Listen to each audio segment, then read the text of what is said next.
नमस्कार मु Pratap numerology motivation channel तरफ आपन स्वागत जनाऊँ। आपण आज गोटे सुंदर प्रतिकारटी आनी सुंदर प्रतिकारटी आपण परिवार एमती भी कौन लोक नहांती कहा परिवार रे रोग वैराग ना। आज जो समाज है समस्त घरे किछि ना किछि रोग ही चली देह मुंड असुस्थता चली मानसिक चिंता तो चली आपणकर यही कार्यटी के आपण जदि करूछंती जेते बड़र असाध्य रोग होता किंबा जेभली आपणकर समस्या रोग सृष्टि होता से रोगटी आपण हाथ में संपूर्ण मात्रा आज भल हो जाए जोटा दीर्घस्थायी रोग थाउ किंबा जेकोसी बड़ किसी रोग थाउ कौन भी किसी रोग जनक लोक शरीर रोग छाड़ू ही ना ताले यही समस्या टी आपणकर करंतु आपण देखिबे से रोगटी चिरदिन आपण पाखु छाड़ी चली जाए आपण कौन करुछंती ना प्रथमे आपणकर जो औषध टी आपण आणुछंती से औषध को आम केमिति कौन करिबा से औषध टी तो मेडिसिन डॉक्टर पाखु आम जाऊे डॉक्टर जो मेडिसिन दउचे से मेडिसिन टाक आपण खाउछंती से मेडिसिन खाइले किंतु बारंबार दौड़ी जाउछंती किंतु प्रकृत से आपणकर तो से औषध ही काम करूनी आपण चिंता करछंती मते किछि ग्रह दशा पड़ीगला कि कौन सी मते किए गुणी गाड़ी तंत्र मंत्र करदेला कि से सब किसी ना फल हो न थाए कारण जदि शरीर भितर किसी रोग सृष्टि होती से औषध ही खाइले ही आपण भल हेबे मेडिकल डॉक्टर को देखेले ही आपण भल हेबे कौन सी गुणी गाड़ी तंत्र मंत्र से समस्या क्षेत्र में आपण को सामान्य भी समस्या भी समाधान हेबो ना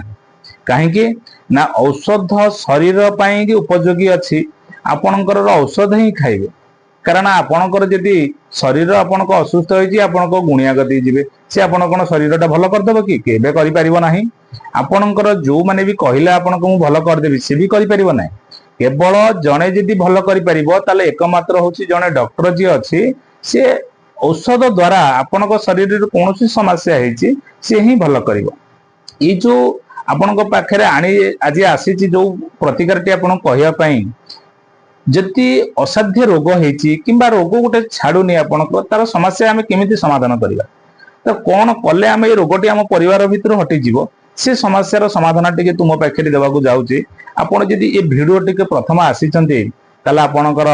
लाइक दिंतु सब्सक्राइब करूँ आउ सांगसाथी मान पाखक जदि तुम बंधु परिवार जन अच्छा से पाखक सेयार करूँ से मैंने किसी देखु जदि आपणकर जो मैंने सब्सक्राइब कर आपणकर जिनसटी संपूर्ण लास्ट जाए देखु यदि आप अधार देखिए आप स्किप करेंगे से आप जापर ना जो मैंने मो भिडियो टी सबुदिन देखुं से मैंने आपंकर लाइक टे करूँ आप सेयार करूँ आप देखिए ये जो समस्या आपंकर दौची मुझे केबे ये जो समस्यार केबे मन गढ़ा कही न थाए ना कौन ये कतु आनी न थाए मु जो लोक मान कही थाए जो मानकर किछि फल पाई थांती से कतरू मु खबर पाइला परे जाइए मो भिडियो आपण पाखु छाड़े कहीं मु जन एस्ट्रोलॉजर काम करे वास्तुविधि काम करे जो एस्ट्रोलॉजर काम कला भितर मो पाखु केते लोक आसुछंती केते जाउछंती से मानकर कौन समस्या होछि मु तांको से जातकर कुंडलीर से करी मु समस्या भी तांको कहिछि कौन ग्रह चक्र भितर तांको हेछि किंबा कौन प्रतिकार तांको भी कहिछि समस्या जो समाधान हेछि तार फलटा आपण पाखे आज पहुंचाऊँ जो रोग आम जो रोग विषय आलोचना करुचे आम रोगटा को केमी भाव में संपूर्ण भल करे आपड़ देखिए जेकोसी लोकटा को रोग औषध खाइब से निश्चिंत ना जो रोग होती आपड़ कौन कर सर्वे प्रथम जो डॉक्टर को देखले डॉक्टर को देखेक आसला जो मेडिसिन टी आनिले से मेडिसिन की आनिबा परे आग से मेडिसिन टा नियंतु शिव मंदिर को जातु आपण शिव मंदिर रे जाई से मेडिसिन सब जाक नहीं आपणकर शिव को कौन करंतु प्रभु शंकर आशीर्वाद नियंतु आउ तांको सब समर्पण कर दियंतु जो लोक रोग होती से लोक नारे रे भगवान को टिके जल टिके लगी कर दियंतु भोग करंतु दीप टिके दे जालंतु तांका पई गुप्त रे गोटे धूपकाठी दान दे दियंतु गोटे काठी लगेगिरी सबुटे बुलेगिरी धूपकाठीटा छाड़ी दे आसंतु गुप्त दान हो जाउची आपण सेटा ही करंतु वृषभ पछपटे छिड़ा होकर कहतु हे शंकर हे प्रभु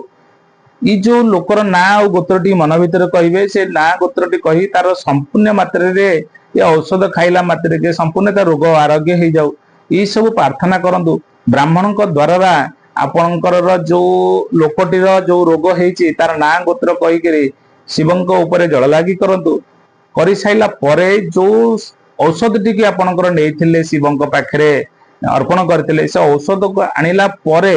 जो लोकटी की रोग होती से रोग उपरे से मेडिसिन ताको प्रयोग दियंतु ताको खाइबा को दियंतु आपण देखिबे धीरे धीरे धीरे धीरे से लोकटी सुस्थ होगा लगिबो भगवानकर आशीर्वाद तापर पड़िबो जेपड़ी जो औषधटी खाइले सेटा मृत्यु संजीवनी मंत्रर जिमती फल थाए से फलर प्रभाव पड़ी थाए कहीं ना शिवंक पाखरे मृत्यु संजीवनी मंत्र अच्छी यदि औषध टी आपको समर्पण कर औषध टी आपणकर खाऊंटे जिते बड़ रोग असाध्य होता से रोगटी आपणकर धीरे धीरे सल्व होता है जिते दिन आप से औषध टी खाऊंटे आपड़ जिते थर आणवे से औषध जो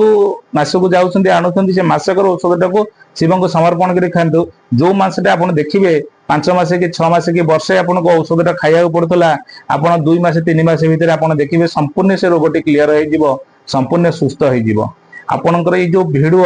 जोटा देखुं मु नेक्स्ट भिडियो आने आपणकर पाखे रही अपेक्षा करंतु जो भिडियो टी आनी आपन सुंदर भिडियो टी आणुचे आपन जय जगन्नाथ।